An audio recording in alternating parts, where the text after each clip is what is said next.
Right, race week part 3, the final begins like this. We found out today that the track has had a, I'm going to quote someone here, a 100% layout change. So this is obviously going to be a little bit more challenging for Andrew, but this boy doesn't care. He's ready to get out there and race and see where we end up.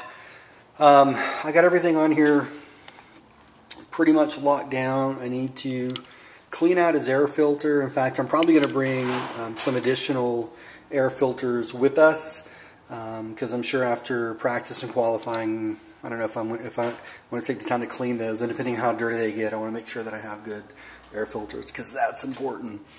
Other than that, I'm going to bring a coat hanger in case this thing pops out, and that's of course a whole bunch of other stuff, but for now, that's really all I'm worried about. And I'm going to get that screw put in here in the morning for his brace. He needs a new wing. And he also needs some mud guards. So maybe there's a good Samaritan out there. One of my subscribers recommended some mud guards. And I agree. I love them on my DAT. So maybe there's a good Samaritan out there that will donate some mud guards to us. Anyways, guys, that's it. And let's see what comes tomorrow. Alright, so I was up most of the night, not most of the night, but up pretty late, going through, getting everything set. I'm rested, I feel great. At this point, what I've done is charged his receiver battery, cleaned out both oil filters, inner and outer foams, cleaned his race tires, these AKA City Blocks, soft compounds, getting his starter box batteries charged up.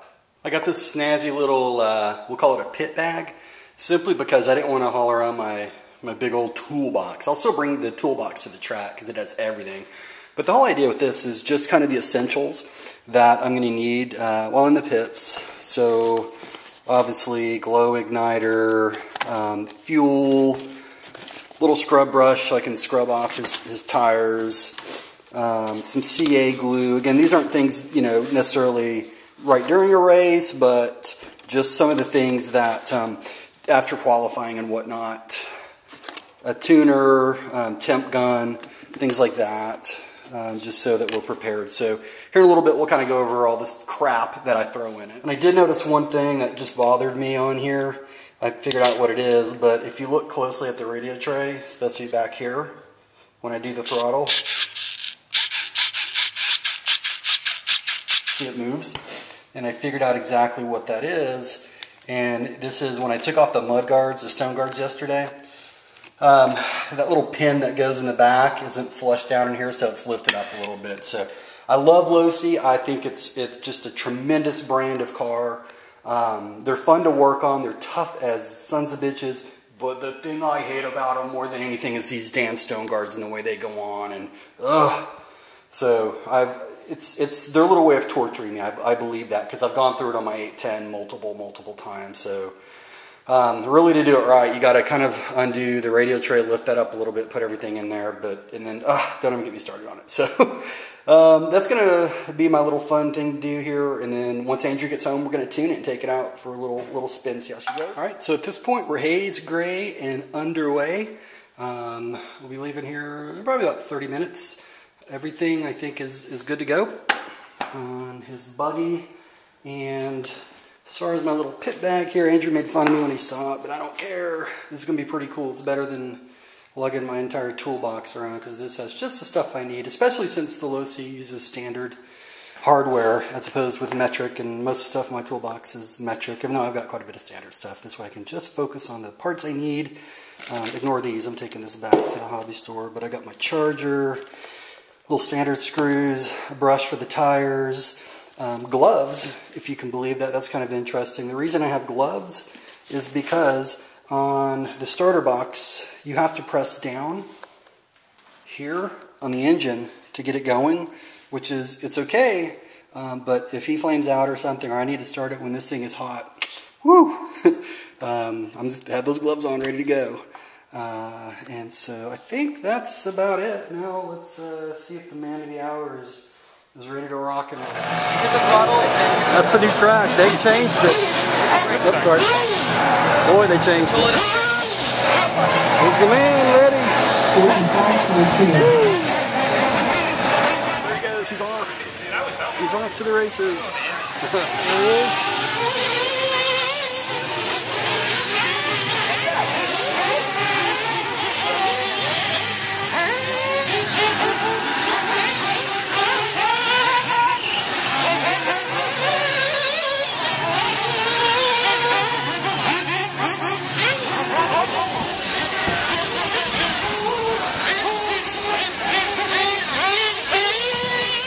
Froggy class qualifying. This will be what I'll race in for.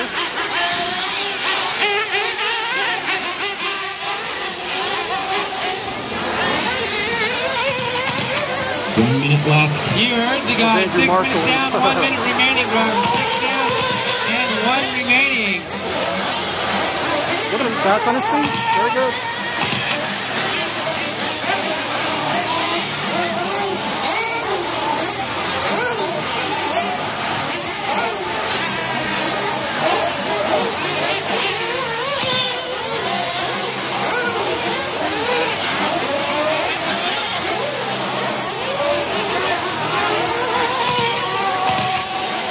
Here's a little pit, and sir, can you explain your qualifying, how that went?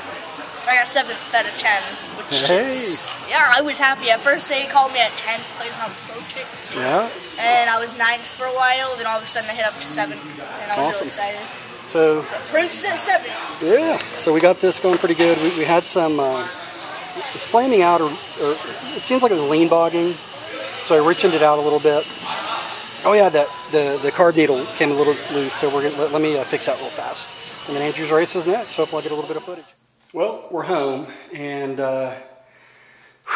there's only one way to do this, so let's go ahead and get it over with.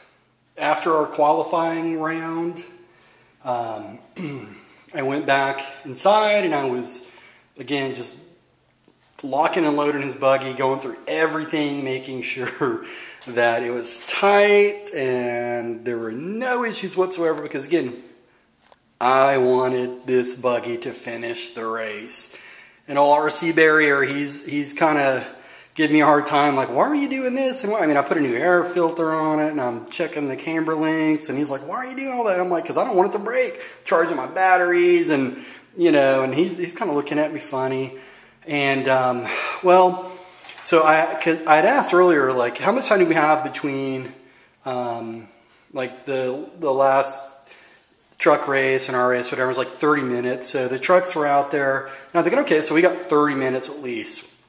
Well, the next thing I know is I hear RC Barrier come out and say, dude, we're on. It's go time. So I'm like, what the, you know, are you kidding me? And he goes, no. And I'm thinking, all right, so, but we still got 30 minutes. Consequently, I unplugged everything from the chargers. I put the shell back on. I put the tires on. I mean, I'm like, okay. And I go outside, and there's Andrew. He's at the pits, and he's like going, hurry, hurry, hurry. And I'm going, what the hell is going on? Well, I'll let Andrew tell the rest of the story. All right, so what happened when I come outside? And you're like, hurry. I'm like, hurry, come on. Yeah. And we try getting it started, and we're really ticked off because we know we're really late for the race because it's already started. Well, yeah, I mean, as soon as I tried to start it like once or twice, and you go, it's too late, the race has already started. Yeah, I'm like, son of a bitch. You know, so I'm like trying, and I can't, well, this is where it gets bad. Okay. I'll let you tell the story. So I'm like, okay, Dad, let's focus, let's break down. Yeah. And, okay, so we started thinking, I'm like, do we have fuel in it? And you're like, yes, I know we have fuel in it. Come on, Andrew. And I'm like, wait. And I'm like, I think I see a little bit of fuel in there. I don't know. And then you tipped it over and nothing came out. And we're like, oh, God. And then we couldn't find the fuel bottle. Yeah, so really, yeah, that's exactly what happened. So I took it out, and I'm trying to get it started. I can't get it started. And I hate that starter box. That's okay, though. But I'm like, how come I can't get it started? What's going on? What's going on? And it's so loud, I couldn't even hear if the engine was turning over or not. But and there's guys there, yeah, they're trying to help him. You know, I'm like, okay, I appreciate the help, but I mean, I know how to start it on the starter box. No, he was just wasting our time. I know. I mean, he was trying to be nice. So, so you're like, dude, the race has already started. I was like, oh man. Well, And then what happened, and then we saw RC Bear, and he was like, oh, no, you can just throw it on there, you can just go. And I was like, okay, well, we'll get it fixed, and we'll go race. Well, by the time we figured out that, again, it is 100% my fault. All this preparation I put into it, everything I did, man, because you got to admit, I mean, I was just telling these guys. I knew that was going to be a learning experience. Oh my God, I cannot believe that I just forgot to put fuel in that. But anyways, okay, well, that's not the worst of it, though. So we're thinking, okay, all right, well, that's it. It gets worse. Okay, well, good night, everybody. Yeah. And so, yeah. Turn, Marshall. Yeah, so Andrew, you know, so we left. We're like, okay, that's it. And I'm thinking, that's a short race. I thought these were going to be 20-minute mains, and it was like a 7-minute. I'm like, what the hell?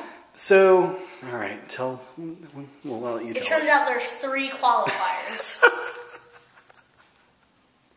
So, all right. Must like crunch the numbers. Yeah, we're noobs. Hey, we got to deal with it. We left after the first qualifier. We thought the second qualifier was the race. Yeah. And because we couldn't get our car started, we thought we were screwed. Yeah, we didn't just want to sit there and watch. Yeah, we didn't sit there. Yeah, we didn't know. We're like, okay, well, see you later. It must end at like midnight. I bet it's still going on right now. Yeah, man, they're probably still ready. Boy, this is serious. These guys go all night. There's 3 qualifiers. So, there's 3. We yeah. I got 7th place. Yeah, no, Andrew got 7th place. I got excited. Out of how many? 7? 10. All right. Yeah, that was the all right. So, anyways, but hey, lesson learned. RC Barrier. We will learn from this. Yes, RC Barrier hooked us up with some very cool stuff. Mr. Shane. Yep. With some nice stickers here, and he was also the Good Samaritan that gave us some nice. Look at this. Yep, gave us some nice mud guards for here that we'll throw on tomorrow. Good Samaritan. And yeah, so hey, next Saturday we're back at it. But anyways, learning experience. The good news is, even though this track was brand new, and you know, and Andrew had never ridden on, he still beat RC Barrier's fastest lap. He said, That's if right. I didn't crash. Yeah. And I'm like, well, you did crash. Well, it's like if the horse was faster, the horse would have run the race.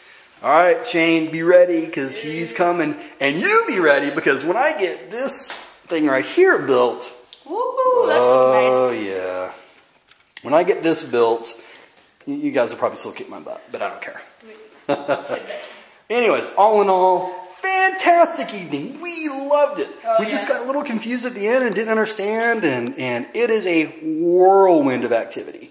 So it's a scene, man. It is a scene of they have all to have like a quiet time for Oh yeah, it's crazy. I remember when Shane and his friend were trying to get it done, everybody was like, shh. I know. So, anyways, guys, that's it. So next Saturday we are back at it. Yeah. Thanks so much, and have a great evening. Bonus footage, bonus footage, bonus footage.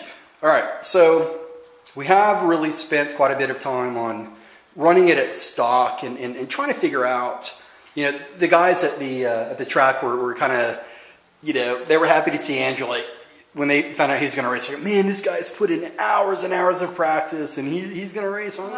Yeah. And so the thing was that we wanted to run everything stock, because that's, you know, again, that's what I believe. Run everything stock and then start learning the car. And so the number one thing that we're learning is it's oversteering a little bit, and yeah, and so. On power steering, and so what we're going to do is we're going to change the diff oil in the front from 5K to 7K. So that's kind of at least my goal this week. With the low C, I'm going to get started with the D8T, man, because I'm taking this thing 100% apart and doing some stuff, a lot of stuff. I don't want to get into it. And then if you look back in here, way in the back, we got the Mugen. I'm doing the electronics, and that's a whole build video coming up soon. But lots of stuff going on. But first things first on this is I want to change the front differential oil and check out the clutch system, because I think I want to upgrade them to 2 aluminum shoes, extra aluminum shoes, because I think it has 2 composite on there right now. So he'll go from a 2 to a 4. But hey, it's all about just kind of learning. Thanks, bye.